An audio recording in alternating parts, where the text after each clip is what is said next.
중국 정부가 본격적으로 디지털 위안화 확대에 나서고 있습니다. 중국은 왜 디지털 위안화를 만들고 확대를 서두르고 있는 걸까요?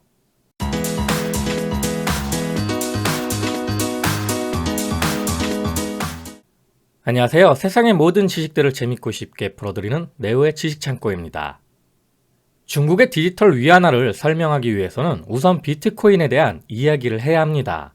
제가 처음 비트코인을 접하게 되었을 때 바로 들었던 생각이 있었는데요. 곧 국가 주도의 디지털 화폐가 탄생하게 되겠구나 하는 생각이 들었습니다. 비트코인에 사람들이 열광했던 이유는 무엇일까요? 바로 탈중앙화된 화폐에다 정해진 양만 발행됐기 때문입니다. 그런데 정말 비트코인은 탈중앙화를 이룬 것이 맞는 걸까요? 비트코인의 탄생 배경에는 2007년 시작된 미국의 금융위기가 있었습니다. 미국에서 금융위기가 촉발되자 연준에서는 그 당시 연준 의장이었던 버냉키가 나서서 양적 완화를 내세우며 달러를 뿌리기 시작했습니다. 얼마나 뿌렸던지 헬리콥터 벤이라는 별명이 붙을 지경이었죠.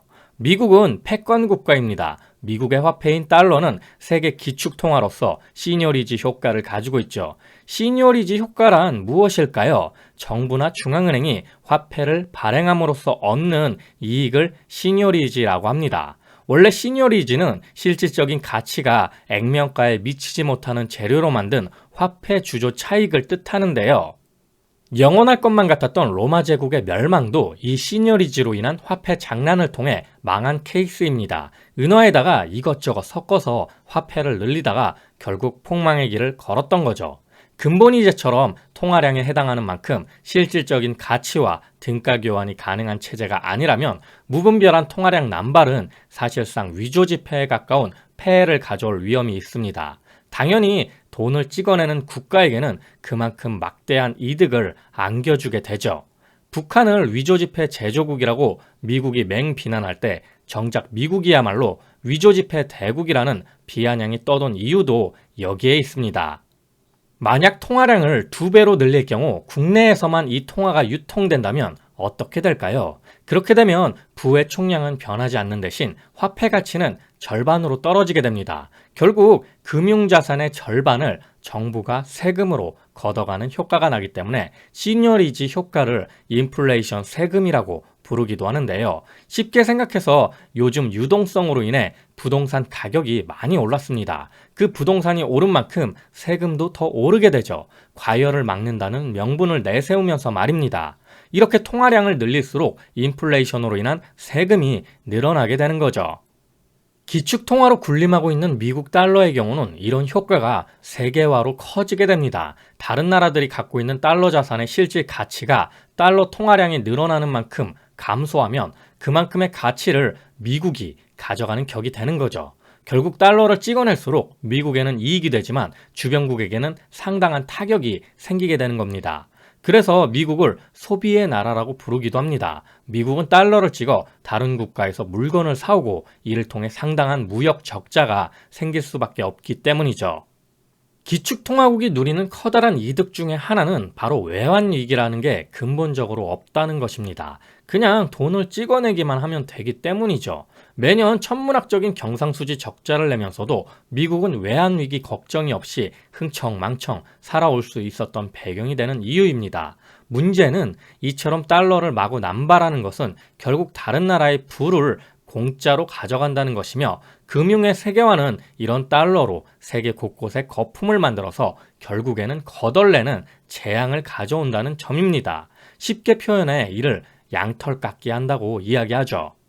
비트코인의 탄생 배경에는 이런 미국 달러의 문제점에서 시작되었습니다. 무분별하게 찍어내는 달러 대신 국가의 영향력에서 벗어난 금처럼 한정되고 탈중앙화된 화폐가 생긴다면 금융위기를 겪지 않아도 된다는 사토시 나카모토의 생각에서였죠.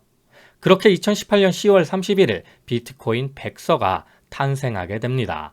물론 이는 굉장히 실험적인 방법이었습니다. 따라서 비트코인은 처음에 어둠의 세력들이 돈 세탁을 위한 용도로 많이 쓰였죠. 예를 들어 실크로드 같은 다크웹에서 말입니다. 비트코인을 만든 사토시 나카모토 말고도 달러에 대한 문제를 느낀 또 다른 세력이 있었습니다. 바로 중국입니다. 중국 역시 탈중앙화된 비트코인과 같이 미국의 달러 패권의 지배에서 벗어나고 싶어 했죠. 언젠가 미국이 중국을 털어먹을 것을 알고 있기 때문입니다. 왜 그런지 다시 한번 살펴보죠.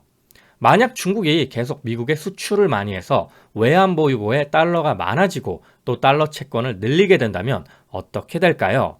미국이 달러를 무진장 찍어낼수록 중국은 막대한 손해를 볼 수밖에 없습니다. 앉아서 코 베이는 격이 되는 거죠. 중국이 확보한 달러의 가치가 줄어들수록 중국은 외환위기에 시달리게 될 것이며 결국 알짜 자산들을 헐값에 매각해 달러를 더 확보해야 할 위험에 놓이게 되는 겁니다. 이것을 피하기 위해 중국은 위안화를 기축통화로 만들기 위한 시도를 해왔습니다. 그런데 그게 쉽지는 않았죠. 그리고 더 나아가 보다 많은 사람들이 위안화를 쉽게 이용할 수 있게 디지털화에 나선 겁니다.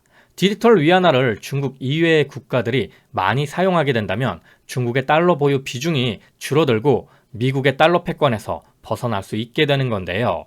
얼마나 많은 국가와 사람들이 디지털 위안화를 사용하느냐가 성공을 가르게 되는 겁니다. 그런데 이렇게 디지털 위안화 확대를 위해 중국은 비트코인을 차단할 필요성이 있습니다. 비트코인의 영향력이 커진다면 디지털 위안화의 도입에 어려움이 생기기 때문이죠. 디지털 위안화는 실물 동전이나 지폐는 없지만 온라인에서 실물 통화와 똑같은 효력을 갖는 통화입니다. 암호화폐가 국가의 통화 주권을 흔드는 위험을 줄이기 위해 위안화 역시 현금을 디지털화할 필요성이 커지고 있는 거죠. 중국은 디지털 위안화를 통해 내부에서는 알리페이와 위챗페이 등 모바일 결제 업체에 대한 의존도를 낮추고 국외에서는 국제 통화로서 위안화의 위상을 높인다는 계획입니다. 이런 의도에 따라 알리바바, 텐센트에 매를 들고 있는 건데요. 알리바바 그룹이 순환을 겪는 이유도 결국 마윈이 중국 정부의 반기를 들어서이기보다는 디지털 위안화를 강화하기 위해서입니다. 현재 대다수가 쓰고 있는 알리페이의 영향력을 중국 정부에서 컨트롤할 수 있는 힘을 가져야 하기 때문인 거죠. 만약 알리페이와 위챗페이를 통해 영향력을 키운 마윈이나 마화통이 자체적인 암호화폐로 예를 들면 알리코인이나 위챗코인을 발행하게 된다면 어떻게 될까요? 이렇게 되면 국가의 통제를 벗어날 뿐더러 일개 사기업이 통화를 발행하는 격이 되는 겁니다. 비트코인 채굴의 약 65%가 중국에서 이루어지고 있음에도 불구하고 중국 정부가 비트코인 제재에 나서는 이유도 미연의 이런 여러 가지 위험들을 막기 위해서인데요. 이건 중국만의 문제가 아닙니다. 미국 연준에서도 암호화폐에 대해 부정적인 시각을 가지고 있습니다. 페이스북이 자체 암호화폐인 리브라 발행을 추진했지만 연준에서 허락하지 않았는데요. 하지만 페이스북은 리브라의 이름을 DM으로 바꿔 또다시 자체 암호화폐 발행을 추진하고 있는 상황입니다. 중국은 공산당 일당 체제이기 때문에 미국보다 더 강력하게 암호화폐에 대한 제재를 할 수 있습니다. 또한 비트코인 같은 경우 이미 반감기가 많이 지났기 때문에 중국에서 비트코인의 약 65% 이상 채굴해 왔던 점을 본다면 어느 정도 확보도 마쳤을 겁니다. 그렇게 제재를 한다 해도 큰 피해가 생기지 않겠죠. 그리고 제재가 시작되면서 중국 굴지의 채굴 기업들이 중국을 떠나 스위스나 캐나다 등 해외로 이전한 상태이기도 합니다. 그럼 중국의 암호화폐에 대한 제재가 어떻게 진행되었는지 살펴보겠습니다. 중국 중앙은행인 인민은행은 2013년 12월 금융회사들의 비트코인 등 암호화폐 유통과 사용을 금지시켰습니다. 그러면서 암호화폐는 통화가 아니며 금융회사가 비트코인의 가격을 매기거나 비트코인과 관련된 상품을 보증해서도 안 된다고 못 박았는데요. 다만 개인 간 거래는 열어뒀었습니다. 이게 좀 이상하죠? 제재를 하려면 더 강력하게 해야 하는데 왜 개인 간 거래는 허용했을까요?